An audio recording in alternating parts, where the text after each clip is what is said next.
Student, তোমরা যারা ক্যালকাটা ইউনিভার্সিটির আন্ডারে ফিফথ সেমিস্টারের ছাত্রছাত্রী আছো এবং তোমাদের রাষ্ট্রবিজ্ঞান সাবজেক্টটা মাইনর সাবজেক্ট হিসাবে আছে, তোমাদের জন্য আজকের ক্লাসটা খুবই গুরুত্বপূর্ণ।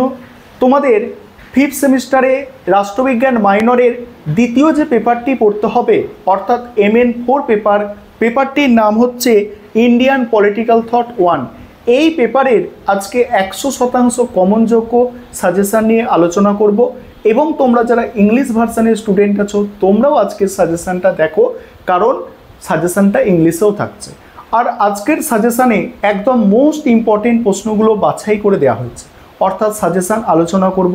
তার সঙ্গে সঙ্গে মডিউল 1 থেকে তোমাদের 10 নম্বর এবং 20 নম্বরের 4টি প্রশ্ন বাছাই করেছি এবং মডিউল 2 থেকেও তাই 10 নম্বর এবং 20 নম্বরের 4টি প্রশ্ন বাছাই করে দিয়েছি। এবং এই যে বাছাই করা প্রশ্ন, এর মধ্যে থেকেই তোমরা পরীক্ষায় কমন পেয়ে যাবে। চলো আমি স্ক্রিন রেকর্ডের মাধ্যমে সম্পূর্ণ সাজেশনটা দেখাচ্ছি, তোমরা দেখে নাও। আর আমাদের অনলাইন কোচিং ক্লাস চলছে। তোমরা যদি কেউ পেড ব্যাচে অ্যাডমিশন নিতে ইচ্ছুক থাকো বা স্টাডি মেটেরিয়াল পারচেস করতে চাও, স্ক্রিনে দেওয়া নম্বরে যোগাযোগ করতে পারো। এর আগে আমি তোমাদের MN3 যে পেপারটি আছে এই পেপারের সাজেশান দিয়েছিলাম। আজকে তোমাদের ফিফথ সেমিস্টারে পলিটিক্যাল সায়েন্স মাইনরের দ্বিতীয় যে পেপার MN4 অর্থাৎ ইন্ডিয়ান পলিটিক্যাল থট 1, এই পেপারের তোমরা সাজেশান দেখো। এবং তোমরা যারা অনার্স এবং জেনারেল স্টুডেন্ট আছো, পলিটিক্যাল সায়েন্স মাইনর আছে, তোমাদের এই দুটো পেপার উভয় ছাত্রছাত্রীদেরই পড়তে হবে। চলো তোমরা সাজেশানটা দেখে নাও। এবারে তোমরা সম্পূর্ণ সাজেশানটা দেখে নাও। তোমাদের ফিফথ সেমিস্টারে পলিটিক্যাল সায়েন্স মাইনরের দ্বিতীয় যে পেপারের কোড হচ্ছে MN4 এবং পেপারটির নাম হচ্ছে ইন্ডিয়ান পলিটিক্যাল থট 1। এবারে তোমরা সম্পূর্ণ সাজেশান দেখো। তোমাদের 10 নম্বর এবং 20 নম্বরে মডিউল 1 থেকে যে প্রশ্নগুলো তৈরি করতে হবে প্রথমে দেখো।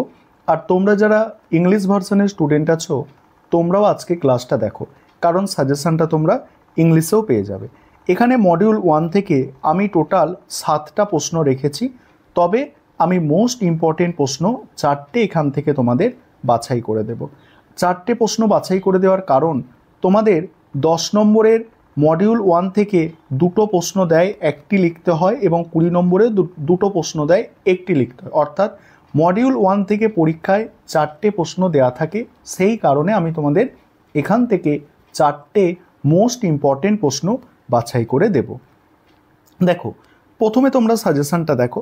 প্রথম প্রশ্ন হচ্ছে কূটনীতি সম্পর্কে কৌটিল্যের ধারণা আলোচনা করো। দ্বিতীয় প্রশ্ন সমন্বয়বাদের ওপর টিকা। এই সমন্বয়বাদের প্রশ্নটা আবার ঘুরিয়ে ফিরিয়ে আসতে পারে যে সমন্বয়বাদ বলতে কী বোঝো, এর প্রসারে কবিরের অবদান আলোচনা করো, বা আসতে পারে সমন্বয়বাদের প্রসারে কবিরের অবদান আলোচনা করো। 3 নম্বর প্রশ্ন মধ্যযুগের রাষ্ট্রচিন্তায় আবুল ফজল ও বারাউনির অবদান আলোচনা করো। পরের প্রশ্ন প্রাচীন ভারতীয় রাষ্ট্রচিন্তার বৈশিষ্ট্য আলোচনা করো। ভারতে মধ্যযুগের রাষ্ট্রচিন্তার বৈশিষ্ট্য আলোচনা করো। তারপরে কৌটিল্যের সপ্তাঙ্গ তত্ত্ব ব্যাখ্যা করো। তারপরে আছে দেখো বারাউনি ও আবুল ফজলের চিন্তার তুলনামূলক আলোচনা করো। এখানে যদি বলো মোস্ট ইম্পর্টেন্ট 4টে প্রশ্ন বাছাই করে দিতে, এখানে কৌটিল্যের এইটা পড়বে, কৌটিল্যের কূটনীতির ধারণা, সমন্বয়বাদ 2টো প্রশ্ন হলো, এবং তারপরেই আছে দেখো প্রাচীন ভারতের রাষ্ট্রচিন্তার বৈশিষ্ট্য আর মধ্যযুগের রাষ্ট্রচিন্তার বৈশিষ্ট্য। এই 4টে প্রশ্ন তোমাদের বাছাই করে দিলাম। এই 4টে প্রশ্ন তোমরা আগে তৈরি করবে এবং যদি তোমাদের পক্ষে সম্ভব হয় কৌটিল্যের সপ্তাঙ্গ তত্ত্বটাও করে নেবে। এই 5টা প্রশ্ন করে নিলে কোনো আর টেনশন ফ্রি, মানে তোমাদের 4টে প্রশ্ন পরীক্ষায় আসে, 2টো অ্যান্সার করতে হয়। আর এই 4টে যদি তোমরা করে নাও, এই 4টে প্রশ্নই, মানে 5টা প্রশ্ন করে নাও, 4টেই তোমরা কমন পাবে। সেখান থেকে 2টো বাছাই করে তোমাদের লিখতে হবে। আর যারা পারবে না 4টে করো, 4টে করলে হয়ে যাবে। মডিউল 2 আলোচনা করব। তার আগে একটা বিষয় তোমাদের বলার আছে, তোমাদের জন্য কিন্তু স্টাডি মেটেরিয়াল তৈরি হয়ে গিয়েছে। পলিটিক্যাল সায়েন্স মাইনর সাবজেক্টের স্টাডি মেটেরিয়াল রেডি আছে। আর আমাদের স্টাডি মেটেরিয়ালের কোয়ালিটি কী আছে তোমাদের বলতে লাগবে না, তোমরা প্রত্যেকেই সেটা জানো।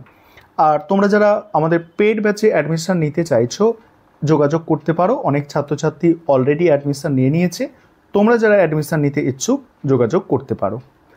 তারপরে মডিউল টু থেকে মোস্ট ইম্পর্টেন্ট প্রশ্নগুলো দেখে নাও। প্রথম প্রশ্ন, ভারতে উদারনীতিবাদের বিকাশে রামমোহনের অবদান আলোচনা করো। দ্বিতীয় প্রশ্ন, রাষ্ট্র সম্পর্কে গান্ধীর ধারণা সমালোচনা সহ ব্যাখ্যা করো। 3 নম্বর প্রশ্ন, জাতীয়তাবাদ সম্পর্কে রবীন্দ্রনাথের দৃষ্টিভঙ্গি সম্পর্কে একটি টিকা লেখো। এই প্রশ্নটা আবার ঘুরিয়ে আসতে পারে। রবীন্দ্রনাথের জাতীয়তাবাদ বনাম আন্তর্জাতিকতাবাদ ব্যাখ্যা করো। পরের প্রশ্ন, সমাজ সংস্কারক হিসাবে রামমোহনের অবদান আলোচনা করো। তারপরে বঙ্কিমচন্দ্র চট্টোপাধ্যায়ের জাতীয়তাবাদের ওপর একটি টিকা। নেক্সট আছে দেখো, সত্যাগ্রহ সম্পর্কে গান্ধীজির ধারণা আর গান্ধীজির স্বরাজ ও রাষ্ট্রচিন্তার মধ্যে সম্পর্ক। এবার এখান থেকে যদি বলো 4টে প্রশ্ন মোস্ট ইম্পর্টেন্ট 4টে প্রশ্ন বাছাই করে দিতে। 1 দাগের প্রশ্ন অর্থাৎ উদারনীতিবাদের বিকাশে রামমোহন মোস্ট ইম্পর্টেন্ট। গান্ধীর রাষ্ট্রতত্ত্ব অর্থাৎ রাষ্ট্র সম্পর্কে গান্ধীর চিন্তাভাবনা মোস্ট ইম্পর্টেন্ট। 3 দাগের প্রশ্ন জাতীয়তাবাদ সম্পর্কে রবীন্দ্রনাথ, আর 4 দাগের প্রশ্ন সমাজ সংস্কারক হিসাবে রামমোহন। এই 4টে মোস্ট ইম্পর্টেন্ট। তোমরা দেখতেও পাচ্ছ এই 4টে প্রশ্নই এখানে স্টার দিয়ে চিহ্নিত করা আছে। এবারে 5 নম্বরের প্রশ্ন। 5 নম্বরের প্রশ্ন তোমাদের একটু বেশি করে তৈরি করতে হবে, কারণ এই 5 নম্বরের প্রশ্ন পরীক্ষায় দেখেছো একটু ঘুরিয়ে ফিরিয়ে দেওয়া হয়। 5 নম্বরের প্রশ্ন মডিউল 1 থেকে 6টা প্রশ্ন রেখেছি। এই 6টা প্রশ্ন তোমাদের তৈরি করতে হবে।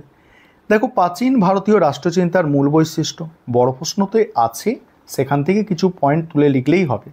মধ্যযুগের রাষ্ট্রচিন্তায় আবুল ফজলের অবদান, কৌটিল্যের দণ্ডনীতির ওপর টিকা, ভারতে মধ্যযুগের রাষ্ট্রচিন্তার মূল বৈশিষ্ট্য, কৌটিল্যের কূটনীতির ওপর টিকা, আর ভারতে মধ্যযুগের রাষ্ট্রচিন্তায় রাজতন্ত্রের বৈধতার ওপর টিকা।